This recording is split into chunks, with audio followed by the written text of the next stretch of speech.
फर्क पड़ता है? तो आंसर रहेगा कोई फर्क नहीं पड़ता है। आप अपनी एक किडनी किसी को दान दे सकते हैं। अक्सर किसी की किडनी खराब हो जाती है तो उसको ब्लड उसका प्यूरिफाई नहीं हो पाता है। किडनी का काम क्या होता है? खून में जो गंदगी है उसको निकालना, ना कि उसमें ऑक्सीजन डालना या CO2। ऑक्सीजन डालने का काम उसमें फेफड़ा करता है। तो फेफड़ा केवल ऑक्सीजन डाल के उस ब्लड को शुद्ध कर देता है, ना कि उसे छानता है। तो एक किडनी से भी उतने छनाएगा जितना 2 किडनी से छनाता होगा। किडनी को हम लोग वृक्क या गुर्दा कहते हैं। इसकी संख्या 2 होती है। एक किडनी पर भी सेम काम करता है, कोई चीज का अंतर नहीं होता। दाहिनी किडनी लीवर की वजह से थोड़ी सी नीचे चली जाती है, और तो कोई समस्या नहीं। किडनी का काम है पेशाब का निर्माण करना, इसलिए किडनी के नीचे पेशाब की थैली रहती है। किडनी में जो मेन नस गई रहती है उसे रेनल कहते हैं। किडनी के धंसे हुए भाग को हाइलम कहते हैं। किडनी के बाहर एक झिल्ली लगी होती है, उस झिल्ली को हम लोग पेरिटोनियम कहते हैं। किडनी के ऊपर एक ग्लैंड होता है जिसे हम लोग अधिवृक्क या एड्रिनल ग्लैंड के नाम से जानते हैं। किडनी का जो बाहरी हिस्सा होता है, रेड वाला ये देख रहे हैं, जिसमें कार्टेक्स कहते हैं। अंदर का हिस्सा जो मिडिल पार्ट है उसे मेडुला कहते हैं। जो अंदर कटोरा शेप में ये जो आकृति बनी है, इस कटोरा शेप को हम लोग क्या कहते हैं? हाइलम कहते हैं। अंदर जो गया उसे रेनल कहते हैं। हर एक किडनी में 3 लाख से ज्यादा क्या पाए जाते हैं भैया? किडनी में क्या पाए जाते हैं? नेफ्रॉन पाए जाते हैं। इस नेफ्रॉन की आकृति जलेबी की तरह घुचुर मुचुर होती है। इस नेफ्रॉन की आकृति कैसी होती है? जलेबी की तरह होती है। इतना कॉम्प्लिकेटेड होता है ये नेफ्रॉन। इस नेफ्रॉन का आगे का टॉप पोर्शन काम लायक होता है, वही मेन काम करता है। उसे क्या कहते हैं? ऐसे जो घुमा रहता है इसे बोमेन संपुट या बोमेन कैप्सूल कहते हैं। ये जो ऐसे घूम गया है ना, इसे क्या कहेंगे? बोमेन संपुट या बोमेन कैप्सूल, घुमा हुआ पार्ट को। इसके अंदर जो रेड कलर का नस भरी रहती है उसे ग्लूमेरुलस कहते हैं। यही ग्लूमेरुलस खून को स्टार्ट करता है छानना। इसमें से क्या करता है? वो एब्जॉर्ब करके और गंदगी को निकाल देता है। गंदगी को क्या करता है? निकाल देता है। लेकिन ये क्या कर देता है कि कुछ कुछ चीजें जो होती हैं वो ज्यादा ही सोख लेता है।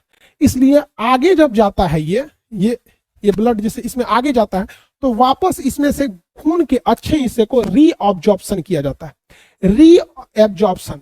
तो क्वेश्चन आएगा, शरीर में एकमात्र ऐसा जगह है जहां 2-2 बार अवशोषण किया जाता है।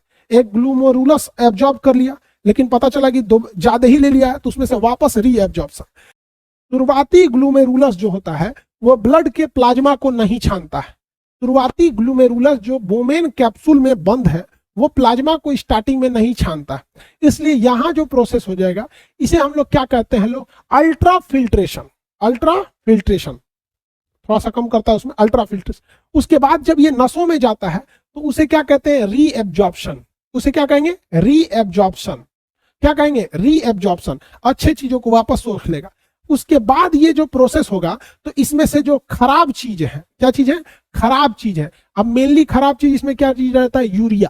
तो जो खराब चीज यूरिया, अब यहाँ डायलिसिस प्रोसेस के तहत अमोनिया, पानी और ये जितना चीज है, पोटेशियम साल्ट, ये सारी चीजों को क्या कर लेता है? एक और साइड में कर देता है और वापस सारे ब्लड को ये मिला देता है रेनल के थ्रू। बाकी सबको रेनल नसों के थ्रू वापस भेज देता है। जो कचरा बचा हुआ है और जो पानी बचा हुआ है उसको ये नसों से नीचे भेज देता है। नसों से नीचे भेज देता है। अभी पेशाब की प्रोसेस समझे नहीं, अभी पूरा ब्लड फिल्ट्रेशन समझिए। सुनिए ध्यान से। किडनी में ब्लड किस ग्रंथि से आती है? रेनल से। रेनल आर्टरी से आएगी। किससे आएगी? आर्टरी, क्योंकि किडनी ब्लड पंप किया है, हार्ट से ब्लड पंप किया है, तो रेनल आर्टरी से घुस जाएगा। ये जो इधर है ये नस, ये रेनल है, इससे तो ब्लड घुस जाएगा। रेनल से कहाँ घुसेगा? ब्लड घुसेगा। तो जिस एरिया में हल्का घुमावदार होता है उसे क्या कहते हैं हम लोग? ये तो रेनल है घुसा, और ये घुमावदार वाला जो एरिया है, ये एरिया, ये घुमावदार, इस एरिया को हम लोग क्या कहते हैं? ये एरिया, ये पर्टिकुलर हाइलम कहलाता है। ये एरिया क्या कहलाएगा? पर्टिकुलर ये वाला जगह हाइलम कहलाएगा। उसके बाद बाहरी भाग जो लाल रंग से, ये बाहरी भाग क्या कहलाता है? कार्टेक्स कहलाएगा। अंदर वाला मेडुला, उसके अंदर क्या मिलेगा? ये बड़े से आकार का नेफ्रॉन। बड़े से आकार का क्या मिलेगा? नेफ्रॉन। इस नेफ्रॉन में सबसे जरूरी शुरुआती भाग गोल कटोरा। इस गोल कटोरा ब्लू कलर वाले को कहेंगे बोमेन कैप्सूल या बोमेन संपुट कहते हैं। इसके अंदर भरा हुआ है ग्लूमेरुलस। वहां अल्ट्रा फिल्ट्रेशन होगा, प्लाज्मा छोड़ के बाकी सब छान देगा। तो अल्ट्रा फिल्ट्रेशन होने के बाद इन नसों में जब आएगा, इस ट्यूब या डक्ट वाली नसों में जब आता है तो यहां पर क्या होता है? रीएब्जॉर्प्शन होता है। रीएब्जॉर्प्शन के बाद इसमें से जो जरूरी चीज है उसे निकाल लिया जाता है। डायलिसिस प्रोसेस जब कंप्लीट होता है तो यूरिन बन जाता है। डायलिसिस प्रोसेस जब कंप्लीट होता है तो यूरिन बन जाता है। यूरिन में 2% क्या होता है? यूरिया होता है।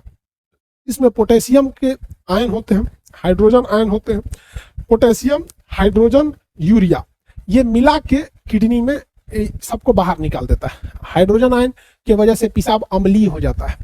पोटेशियम हो जाता है इसमें, गंध वगैरह आती रहती है इसमें। ये यूरिया होता है इसमें, यूरिया, पोटेशियम आयन और हाइड्रोजन आयन, इन सबको बाहर निकाल दिए जाते हैं। अब समझ में आ गया?